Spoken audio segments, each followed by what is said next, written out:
Hi guys, this is Dr. Pritesh Singh, your surgery faculty, and with me is Dr. Prem Tilak, who secured rank 4 in INICT May 2023.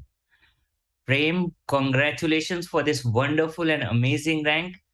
Tell us something about yourself because I think that you must be feeling on the top of this world. So we want to just know how you feel. Tell us something about yourself. Good evening, sir. My name is Prem Tilak, and I recently completed my internship from BJ Medical College, Ahmedabad. I live in Vadodara with my parents, and I'm South Indian by origin. And this was my first attempt at the INICT and EPG examinations. Okay, so when did you start your preparation? So it must have been the later part of the second professional MBBS year. Okay, second prof. So at that point of time, you were basically preparing for, I mean, you were studying standard textbooks.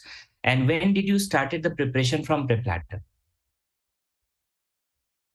So I used standard textbooks for all Okay, subjects because I always feel that reading standard textbooks first helped me grasp right. concepts quickly.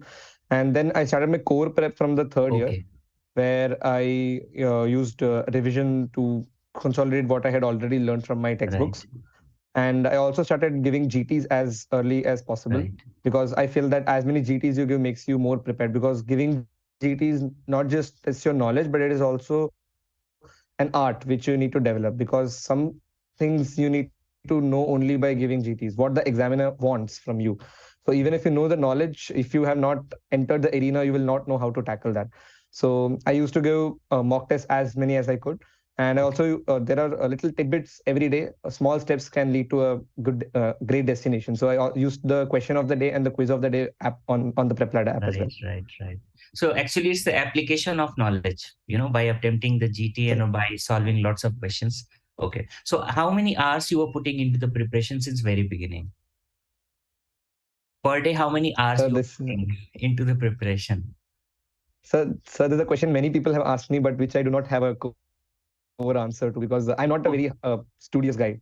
This might seem not so true, but I don't spend a lot of time studying actually because I believe that whatever time you spend should be high quality time. So if you are really likely to be distracted, it's no point. You might as well catch up on some sleep so that you can increase your concentration for later. So Right. during my internship, I must have studied about 4 to 6 hours a day. I don't think I've ever studied more than that ever in my life. So four But to six since you hours is the started, cap per day. right, but since you started your preparation very early, that's why. Because you started in Yes, second sir. prof itself. And in internship, obviously, it's very hectic because you have to manage your duties also. And Yes, sir. nowadays, in most of the government colleges, we understand that it's very, very hectic. So it's very difficult to make that Yes, sir. balance. Right. So, and what about your revision? Because we have seen that lots of students, they keep on studying, but at the end they are not having enough time to revise. So you started revision from the very beginning, or when you completed your syllabus then you started the revision? So once you complete your syllabus, it's very important to understand the fact that different people remember different things. What I remember easily might not be easy to remember someone else, and what someone else remembers easily, I might forget quite easily. True. So everyone's brain has a different tuning. So making notes, personalized notes, is very important because I feel I need to make notes of things that I feel I would forget. For example, if you have something which you know is very common and you're not likely to forget it at all, so there is no point in adding those to your notes because that's just time wasted during revision because you're not going to forget that either way.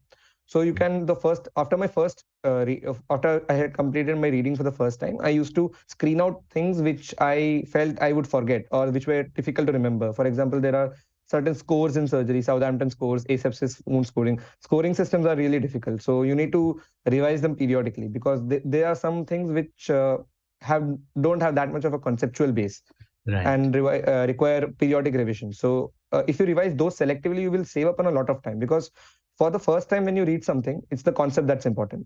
Because if you understand this is why this happens, this is why this happens, you're not going to forget it that easily. But like I said, there are scoring systems and staging systems for cancer, for example, which you need to revise because the concepts you might get muddled up because of the numbers and all. So it's important to know what to revise, then moment and then knowing how many times to revise. Right. And once you revise it for the first time, you will feel that, okay, this I know I have revised and I don't think I will forget this anymore. I've revised this twice, so I don't need to revise this a third time. So what I used to do was when I was revising for the second time, I used to screen out things. Okay, I didn't remember this. So for the next time, I need to save this to my notes. Right. So it was So by the focused end, and I had a really selective concise revision. notes. So it was focused and Yes, selective, sir. Very selective. right? Because it is going to Yes, sir. save your precious time so that you can revise the things multiple times. And some Yes, sir. students are doing this mistake that whenever they are going to start any subject, they start it from cover to cover. So again, it is going to take the same amount of time. So this was really very, Yes. very good advice, and I think students are going to follow. So what should be your advice to the students who are preparing for the upcoming NEET PG or November INICT? Okay, so for example, I think everyone, all faculty have helped them and just because I have topped one examination doesn't mean I have better advice to give. It's the same No, every no, it's topper just gives the and every personal faculty gives. experience. See, Uh, so all of us are not perfect in all of the okay, fields, but we have some things we learned yeah. during our preparation. So that something which you learned are the mistake which you did, and you realize that this should not be done by other people. So that advice students are seeking. Okay. Yes, okay, sir. So one thing I have seen and I've also experienced this, people being ashamed of their mistakes. Like True. people are afraid to give mock tests from the early beginning because they feel they don't score well. But I Yes. always say that it's always better to score low in a mock test than in the real exam. Okay, so your aim when you're giving a mock test is not just to score marks, it's to evaluate yourself.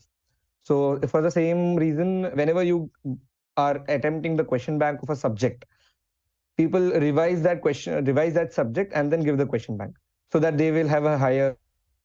I don't think that really helps you because that doesn't help you judge how much you are good in that subject. I would rather someone tell me to my face how wrong I am rather than be falsely secure by knowing how right I am when I'm actually not really prepared for this thing. Right. So give solve questions without with as much prep as you have. And if you are getting mistakes, don't be afraid of them, learn from them, and try to add those points in your notes whenever you have, and try to cut down on your mistakes because no one all people make mistakes all the time. The True. INICT and NEET PG examinations are still not easy. Right. So it's even toppers make all the mistakes. No one is scoring 190 plus NEET PG anytime soon. True. So that's one thing I've always seen and always discourage my juniors also from doing. They always say कि भैया हमारा score अच्छा नहीं आता. No one starts out as a topper. So everyone starts out somewhere.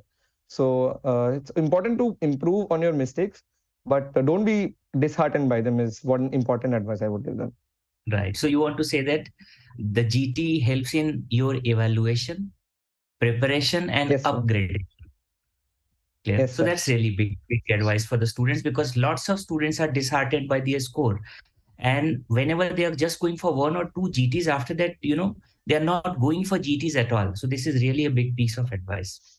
Okay. So thank you very much, Prem. I think the students are going to get too many advices and they are going to learn lots of the things from your mistakes and from this conversation.